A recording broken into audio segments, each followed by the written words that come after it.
এবার মেয়েটা বলে, কে আপনি? এই মরুভূমির মাঝখানে রৌদ্রের মধ্যে দাঁড়িয়ে দাঁড়িয়ে কথা বলেন, কে আপনি? ঘরে আসেন। সৈয়দনা ইব্রাহিম বলে, না, আমার পরিচয় দিব না, ঘরেও আসবো না। মেয়েটা বলে, আপনি যদি ঘরে না আসেন আমি কিন্তু রাগ করব। সুবহানাল্লাহ কোন। জোর করে ঘরে নিলেন, শরবত খাওয়ালেন, খেজুর খাওয়ালেন, রুটি খাওয়ালেন, মাংস খাওয়ালেন। সৈয়দনা ইব্রাহিমও চোখের পানি ছেড়ে দোয়া করলেন। ও মিয়া, এটাও মাইয়া, আগেরটাও। আহা, বেশ কম আসরা নাই। সৈয়দনা ইব্রাহিম মাথায় হাত বুলিয়ে দিয়ে দোয়া করলেন আর বললেন, তোমার স্বামী যখন বন থেকে ফিরে আসবে ফাকরাই আলাইহিস সালাম, তোমার স্বামীর একটা সালাম দিবা, আর বলবা ঘরের দরজার নতুন চৌকাঠ যেন জীবনেও না পাল্টায়। ইসলামিক লাইফ, জীবন গড়ুন কোরআন সুন্নাহর আলোকে। সৈয়দনা ইব্রাহিম ওনার ছেলে ইসমাইলরে দেখতে গেলেন। অনেক দিন পরে দেখতে গেলেন। ওই দিন বাড়িতে সৈয়দনা ইসমাইল বাড়িতে নাই, বনে গিয়েছে শিকার করার জন্য।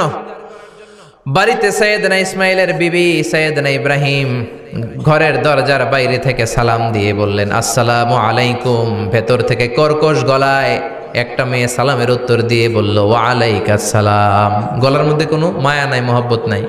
জিজ্ঞেস করলো সৈয়দনা ইব্রাহিম, মা কেমন আছো? কাইফা হালুকি ইয়া উম্মি। মেয়েটা কয়, বেশি সুবিধার না। তোমাদের খাওয়া দাওয়া কেমন চলে? ভালো না। তোমার জামাই কই? বনে গেছে। এবার মেয়েটা বলতেছে, আমনে কেডা? সৈয়দনা ইব্রাহিম বলে, আমি কে চিনবা না? ইদা জাআ যাওজুকা মিনাল গাবা, স্বামী যখন বন থেকে ফিরবে ফাকরাই আলাইহিস সালাম, তোমার স্বামীর একটা সালাম দিবা। ওয়া মুরিহি আন ইগাইরা আতাবাতা বাবিহি, আর বলবা ঘরের দরজার চৌকাঠটা যেন তোমার স্বামী পাল্টে দেয়। এই কথা বলে বুখারীর বর্ণনা। কিসের হাদিস? বুখারীর হাদিস। ইব্রাহিম চলে গেলেন। ইসমাইল আসার পরে বিবি বলতে আরম্ভ করছে, দুপুরবেলা একটা বুড়া আইছিল। বুড়া কে আইছিল? সৈয়দনা ইসমাইল বলে, কোন বুড়া আসছে? কি বলছে? বিবি বলে, আপনারে সালাম বলছে। ওয়া আলাইকুমুস সালাম। আর কি বলেছে? আর বলছে ঘরের দরজার চৌকাঠ যেন আপনি পাল্টে ফেলেন। এই কথা বলার পরে সৈয়দনা ইসমাইল চিৎকার দিয়ে বলে, ও কি করলি তুই? নিজের কপাল পুড়লি, নিজের কপালে নিজে কুড়াল মারলি। ও মিয়া, চোর বোঝে চোরের সিগনাল, পুলিশ বোঝে পুলিশের সিগনাল, নবী বোঝে নবীর সিগনাল, ঠিক কিনা? সেদিন ইব্রাহিম যা বলছে ইসমাইল আলাইহিস সালাম ধরে ফেলছে। ডেকে বললে, এটা বুড়া না, এটা তোর শ্বশুর, এইটা আমার বাবা ইব্রাহিম খলিল। আমার বাবা যা বলেছে, সিগন্যালটা তো গ্রিন সিগন্যাল না, এটা তো রেড সিগন্যাল, এটা তো বিপদ সংকেত। আমার বাবা যা বলেছে এর মানে হলো তোরে যেন আমি তালাক দেই। Get out, get out, I divorced you. তোরে তালাক দিয়ে দিলাম। বাবার খুশির জন্য তালাক দিয়ে দিস। আপনার আব্বাও যদি আপনার বউরে এমনি তালাক দিয়ে ফেলতে বলে, দিবেন নাকি? আবার দিয়া ফেলেন, দিয়েন না, মুসিবত আছে। আপনার বাবাও বাবা, সৈয়দনা ইসমাইলের বাবা, ইব্রাহিমও বাবা, ঠিক কিনা? সৈয়দনা ইব্রাহিম মন গড়া কথা বলতেন না, আকাশ থেকে ওহী আসলে বলতেন।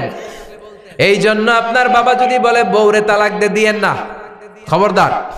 বাবারেও বুঝাইবেন, বউরেও বুঝাইবেন, ঘরে সংলাপ করবেন, সমঝোতা করবেন। আমাকে দুই নেত্রী সংলাপ করে না তো কি হয়েছে, আমরা সংলাপ করব, ঠিক কিনা? ঘরে ঘরে আমরা সংলাপ শুরু করব। মিলাই দিবেন, হ্যাঁ, বুঝাই দিবেন, বাবারও বুঝাবেন, বউরেও বুঝাবেন। তালাক দেওয়ার ইসলামী যে সিস্টেম, এটাকেও মেনটেন করলে পৃথিবীতে কোনো তালাকই থাকবে না। ডিভোর্স রেট একেবারে কমে যাবে। এখন ঘরে ঘরে তালাক, ঠিক কিনা? তালাক দেওয়ার সিস্টেম হচ্ছে পঞ্চম স্টেপে যে তালাক, পঞ্চম ধাপে। প্রথম ধাপ হচ্ছে ফাইদুহুন্না। বউয়ের সাথে ঝগড়া হইলে ফাইদুহুন্না, বউরে কক্সবাজার বেড়াইতে নিয়ে যাও, বসুন্ধরায় শপিং করে দিবা, নানিরে লইয়া ঘুরতে যাবেন যমুনা ফিউচার পার্কে, নানিরে বেনারসি শাড়ি কিনা দিবেন, কসমেটিক্সের বক্স কিনা দিবেন। এই জন্য বললো ফাইদুহুন্না। বেপরদায় চললে ওয়াজ করবেন, নসিহত করবেন। এই জন্য বউয়ের সাথে যদি ঝগড়া হয় তালাক না, ইসলাম প্রথমে বলছে ফাইদুহুন্না, ওয়াজ করেন, বুঝান, ঘুরতে নিয়ে যান, শাড়ি কিনে দেন। এতেও যদি লাভ না হয়, ওয়াহজুরুহুন্না ফিল মাদাজি, বিছানা আলাদা করেন। বউ থাকবে এক ঘরে, আপনি থাকবেন আরেক ঘরে। হয়তো এই বিচ্ছেদের কারণে ভুল বুঝাবুঝি ভেঙে যাবে, স্ত্রী ফিরে আসবে, ঠিক কিনা? এতেও কাজ হয় না। তারপরে আল্লাহ বললেন ওয়াদ্রিবুহুন্না, এবার একটু শাসন করেন। ঘুরতে নিলেন, কাজ হয় না। শাড়ি কিনা দিলেন, কাজ হয় না। রোম আলাদা করলেন, এরপরও কাজ হয় না। এরপর ওয়াদ্রিবুহুন্না, শাসন করেন। অনেকে এটার অর্থ করে বউরে পিটাও না, পিটানো না। বিশ্বনবী কোনোদিন বউয়ের গায়ে হাত দেয় নাই, ঠিক কিনা? এই অদ্রিবহুন্নার শাব্দিক অর্থ হলো পিটাও, কিন্তু পারিভাষিক অর্থ হলো স্ত্রীকে একটু শাসন করো। মুফাসসিররা এই আয়াতের তাফসীর করতে যে হয়রান হয়ে গেছে। অনেকে বলছে ছোট্ট কাঠি দিয়ে পিটাও, আর বলে এই কথা শোনো না কেন, দুইটা বাচ্চা হয়ে গেছে, 3টা সন্তান হয়েছে, এখন সংসার ভাঙতে চাও কেন? অনেক মুফাসসির বলে মেসওয়াক দিয়ে বাড়ি মারো আস্তে আস্তে। অনেক মুফাসসির কয় কোল বালিশ দিয়ে পিটাও যাতে হাত পা না ভাঙে। ঠিক কি না?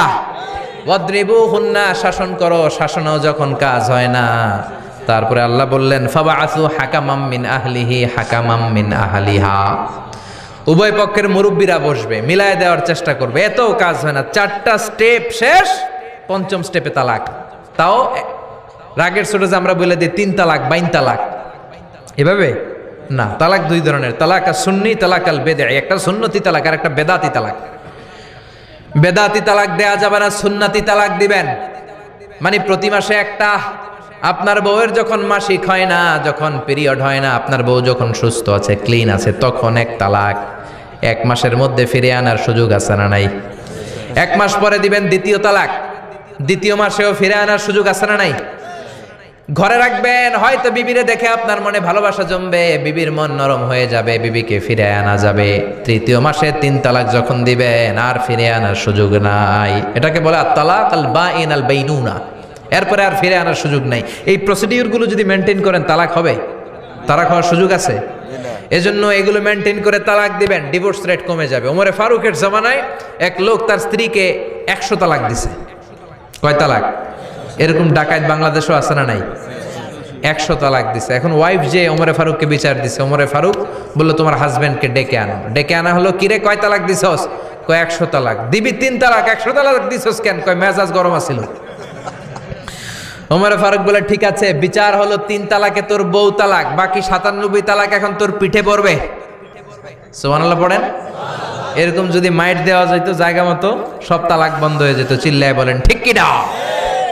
এজন্য আপনার বাবা যদি বলে ও বাবা তোর বউরে তালাক দে, তালাক দিবেন না, বুঝাবেন। বাবারেও বুঝান, বউরেও বুঝান, বরকত দিবে কে? সাইয়েদনা ইব্রাহিম বললেন ঘরের দরজার চৌকাঠ পাল্টে ফেলো। মনে আছে ঘটনা? না ভুলে গেছেন বোধহয়? তালাক দিয়ে দিলেন বিবিকে। নতুন সংসার শুরু হলো। আরেকটা বংশীয় নেককার মেয়েকে বিয়ে করলেন। 3 বছর পর সাইয়েদনা ইব্রাহিম আবার বেড়াতে আসলেন। আজকেও সাইয়েদনা ইসমাইল বাসায় নাই। সাইয়েদনা ইব্রাহিম সালাম দিলেন, আসসালামু আলাইক। এবার জাদুমাখা কণ্ঠে, কুকিল কণ্ঠে, মোলায়েম কণ্ঠের একটা মেয়ে ঘরের ভেতর থেকে বলে ওয়ালাইকুমুস সালাম। ওয়ালাইকুমুস সালাম। সাইয়েদনা ইব্রাহিম বললেন কাইফা হালুকি ইয়া উম্মি মা, কেমন আছো বলো বলো। মেয়েটা বলে আলহামদুলিল্লাহি আলা কুল্লি হাল, সব অবস্থায় আলহামদুলিল্লাহ। সুবহানাল্লাহ পড়েন। সংসার কেমন চলে? কয় খুব ভালো। খাওয়া দাওয়ার অবস্থা কি? কয় আরো ভালো। এবার মেয়েটা বলে কে আপনি? এই মরুভূমির মাঝখানে রৌদ্রের মধ্যে দাঁড়িয়ে দাঁড়িয়ে কথা বলেন, কেউ তো কোনোদিন আমাদের খোঁজ নিতে আসে না। কে আপনি? ঘরে আসেন। সাইয়েদনা ইব্রাহিম বলে না, আমার পরিচয় দিব না, ঘরেও আসবো না। মেয়েটা বলে আপনি যদি ঘরে না আসেন আমি কিন্তু রাগ করব। সুবহানাল্লাহ কোন। জোর করে ঘরে নিলেন, শরবত খাওয়ালেন, খেজুর খাওয়ালেন, রুটি খাওয়ালেন, মাংস খাওয়ালেন। সাইয়েদনা ইব্রাহিমও চোখের পানি ছেড়ে দোয়া করলেন, ও মিয়া এটাও মাইয়া আগেরটাও। আহা, বেশ কম আছে না নাই? সাইয়েদনা ইব্রাহিম মাথায় হাত বুলিয়ে দিয়ে দোয়া করলেন আর বললেন ইদা জা যাওজুক মিনাল গাবা, তোমার স্বামী যখন বন থেকে ফিরে আসবে, ফাকরাই আলাইহিস সালাম, তোমার স্বামীর একটা সালাম দিবা। ওয়া মুরিহি আন ইউসবিতা আতাবাতা বাবিহি, আর বলবা ঘরের দরজার নতুন চৌকাঠ যেন জীবনেও না পাল্টায়। চলে গেলেন। ইসমাইল আসলেন। বেবি বলল নুরানি চেহারার এক আল্লাহর ওলির মতো মুরব্বী লোক আসছিল। মুরব্বী আসছে শুনে ইসমাইল তো ভয় পেয়ে গেলেন। কিরে, আগে তো একটা ঘটনা ঘটছে, ঠিক কিনা? কেমন আচরণ করেছিস বল। বিবি বলে আপনি ভয় পাবেন না, আমি খুব ভালো আচরণ করেছি, আপ্যায়ন করেছি। তিনিও খুশি হয়ে আমার মাথায় হাত বুলিয়ে দোয়া করে দিয়েছেন আর বলেছেন ঘরের দরজার নতুন চৌকাঠ যেন জীবনেও আপনি না পাল্টান। সুবহানাল্লাহ। সাইয়েদনা ইসমাইল বিবিকে জড়িয়ে ধরলেন। বিবিকে জড়িয়ে ধরে বললেন ও বিবি, তুই তো পরীক্ষায় গোল্ডেন এ প্লাস। কি এ প্লাস?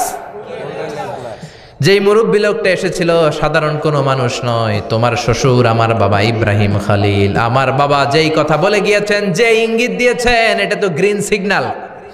আমার বাবা বলেছেন তোমার যেন কোনোদিন তালাক না দেই, তোমার যেন ছেড়ে না দেই। এই যে তোমার হাতটা দুনিয়ার বুকে ধরলাম, জান্নাতে যেন তোমার হাত ধরে এই দুজনে জান্নাতে ঢুকে যায়। এজন্য বাবা মায়ের দোয়ার দরকার আছে না নাই? মায়ের দোয়ার চেয়ে বড় দোয়া আছে নাকি? জোরে বলেন।